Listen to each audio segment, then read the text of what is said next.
Bab 1. Hadiah.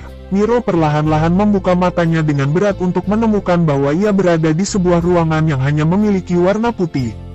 Tidak peduli seberapa jauh Miro melihat, ia hanya bisa menemukan warna putih tanpa ada benda apapun di sekitar. Miro duduk dan memegang kepalanya yang sedikit sakit. Ia menatap sekitar sambil bergumam, sebenarnya apa yang terjadi di sini? Bukankah aku harus pergi ke sekolah? Kenapa aku bisa berada di tempat aneh ini? Perkataan Miro terhenti ketika ia menemukan puluhan orang yang sedang berbaris di ruangan putih ini. Akhirnya ada orang lain di tempat ini. Tanpa ragu sedikit pun, Miro berdiri dengan cepat dan berjalan menuju sekelompok orang yang sedang berbaris itu. Apa yang kalian lakukan di sini? Di mana kita berada sekarang? Orang-orang yang berbaris itu melihat ke arah Miro seperti menemukan orang aneh. Miro sangat bingung terhadap tatapan tersebut. Ada apa? Apakah ada yang aneh dengan wajahku? Aku tadi sedang tertidur sehingga belum melihat keadaanku sendiri. Seorang pria tua melangkah maju sedikit sambil bertanya, "Nak, apakah kau benar-benar tidak tahu tempat kau berada sekarang?" Miro menggelengkan kepalanya. "Aku tidak tahu. Apakah kita berada di sebuah ruangan? Tapi ruangan ini sangat aneh. Semuanya hanya ada warna putih. Bahkan aku tidak bisa mengetahui di mana temboknya berada. Apakah ini teknologi terbaru untuk membuat ruangan putih tanpa tembok?" Pria tua itu menghela nafasnya dengan sedih.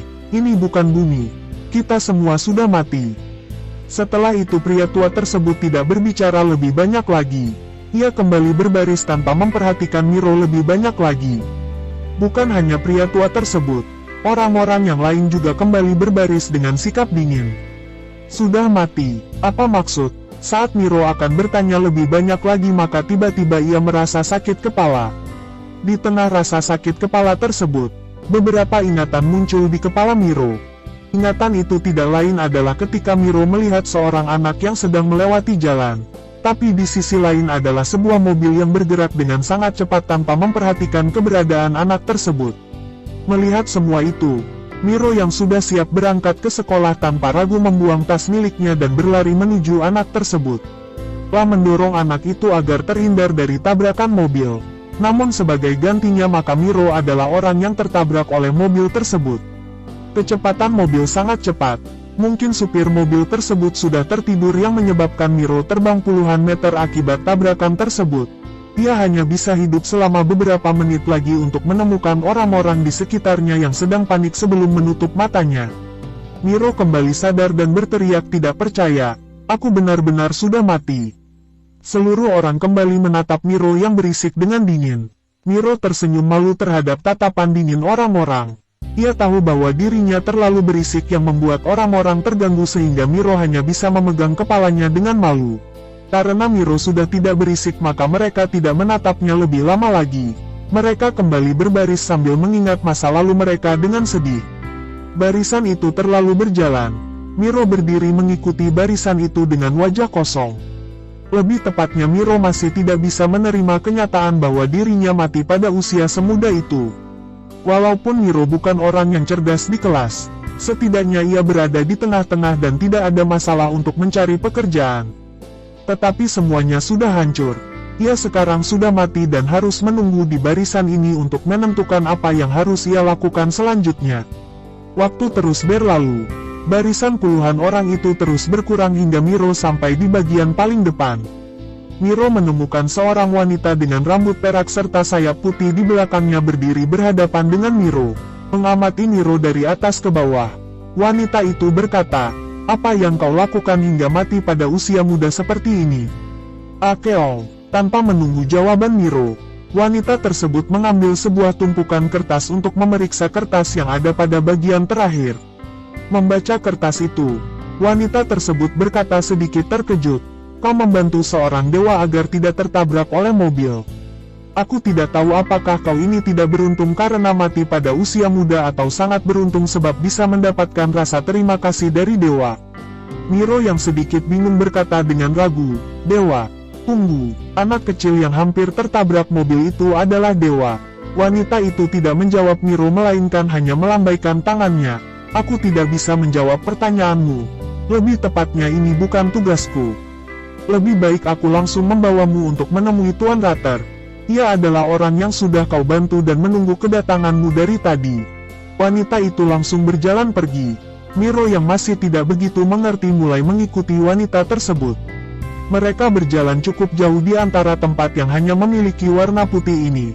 Miro sedikit bingung bagaimana cara wanita ini menemukan jalan yang benar di tempat aneh seperti ini. Wanita tersebut terus membawa Miro sampai di depan sebuah pintu. Ia mengetuk pintu tersebut dengan sopan sebelum berkata, "Tuan Rater, tamu yang sudah Anda tunggu akhirnya tiba." "Benar kan?" Suara anak kecil terdengar dari balik pintu tersebut. "Kalau begitu biarkan ia datang ke sini. Aku harus membalas kebaikannya tersebut." Mendengar perkataan Rater, wanita tersebut berbalik ke arah Miro. "Aku hanya membawamu sampai ke sini. Tuan Rater sudah menunggu di balik pintu ini." Miro mengangguk. Ia membuka pintu tersebut untuk menemukan sebuah ruangan kecil di balik pintu tersebut. Di ruangan tersebut hanya terdapat sebuah meja dengan 2 kursi yang saling berhadapan. Pada sebuah kursi di ruangan itu terdapat seorang anak yang sudah duduk di sana. Anak itu tidak lain adalah anak yang hampir tertabrak oleh mobil tersebut. "Miro Aras bukan? Aku sudah menunggumu cukup lama di sini. Ayo duduk," kata Rater yang menunjuk ke arah kursi di depannya. Walaupun ia masih terlihat seperti anak kecil berusia 10 tahun namun Miro merasakan bahwa anak ini sedikit lebih dewasa daripada apa yang terlihat. Miro menarik nafas sebelum melangkah maju untuk duduk di kursi yang berada di depan anak tersebut. Mereka sekarang saling berhadapan. Rater menyiapkan sebuah teh hangat untuk Miro lalu memberikannya dengan hati-hati. Setelah itu ia berkata lagi, "Aku sangat berterima kasih atas bantuanmu. Meskipun aku tidak akan mati akibat tertabrak mobil, tapi aku masih akan merasakan rasa sakitnya. Oleh karena itu, aku bisa memberimu sebuah hadiah. Selama itu tidak berlebihan maka aku akan membantumu mendapatkannya. Namun aku tidak bisa membawamu kembali ke bumi. Setidaknya harus menunggu selama 500 tahun lagi baru kau bisa kembali ke bumi. Apakah itu kekuatan? Aku tidak bisa memberimu kekuatan untuk menghancurkan sebuah planet dengan sekali pukulan. Bagaimanapun aku sendiri tidak bisa melakukan itu. Tapi setidaknya kau akan menjadi lebih kuat daripada sebagian besar orang. Atau kau membutuhkan kekuasaan. Menjadi anak dari keluarga kerajaan. Atau mungkin menjadi seorang pangeran.